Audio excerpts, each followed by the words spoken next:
Pilot और अशोक गहलोत के बीच छिड़े घमासान को लेकर सबसे ज्यादा चर्चा में रहे गोविंद सिंह डोटासरा, जिन्हें प्रदेश के कांग्रेस अध्यक्ष की कमान सौंपी गई।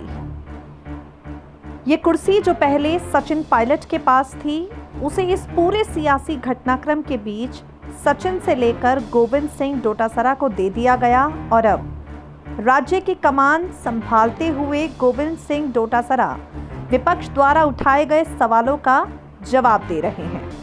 ऐसा ही कुछ उन्होंने किया है भारतीय जनता पार्टी के राष्ट्रीय अध्यक्ष जेपी नड्डा के आरोपों पर पलटवार किया है। आपको बता दें, गोविंद सिंह डोटासरा जेपी नड्डा पर जमकर निशानेबाजी करते हैं और उन्हें कहते हैं कि अपनी पार्टी पर ध्यान दो।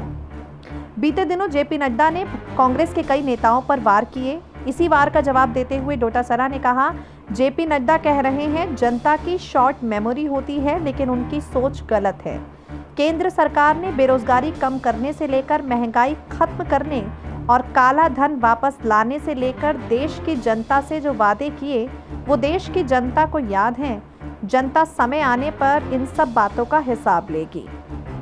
गोविंद सिंह यही नहीं रुके, बल्कि आगे उन्होंने कहा, जो पार्टी पीएम केयर्स फंड का हिसाब नहीं देना चाहती और राजस्थान सरकार पर कोरोना काल में करप्शन का आरोप लगा रही है, देश के प्रधानमंत्री नरेंद्र मोदी जब खुद राजस्थान सरकार के कामकाज की तारीफ कर रहे हैं, ऐसे में बीजेपी के स्थानीय नेताओं के आरोपों की कोई वैल्यू नहीं है।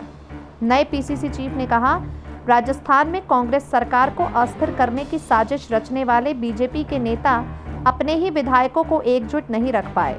विधानसभा में अविश्वास प्रस्ताव लाने के दावे करते रहे, लेकिन उनके 4 विधायक कहां चले गए, इन्हें खुद इस बात की जानकारी नहीं है। जब देश में कोरोना से लड़ने का वक्त था, तब मध्य प्रदेश में सरकार को अस्थिर करने की कोशिश की जा रही थी, लेकिन राजस्थान सरकार पर सवाल उठाने वाली भारतीय जनता पार्टी अपने गृह मंत्री अमित शाह सहित 3 मंत्रियों को कोरोना से नहीं बचा पाई। प्रदेश कांग्रेस प्रभारी अजय माकन का अगले सप्ताह आने का कार्यक्रम है।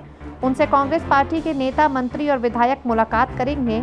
उनके सुझाव और पार्टी के नेताओं की सलाह मशवरा के बाद प्रदेश कांग्रेस कार्यकारिणी का गठन किया जाएगा।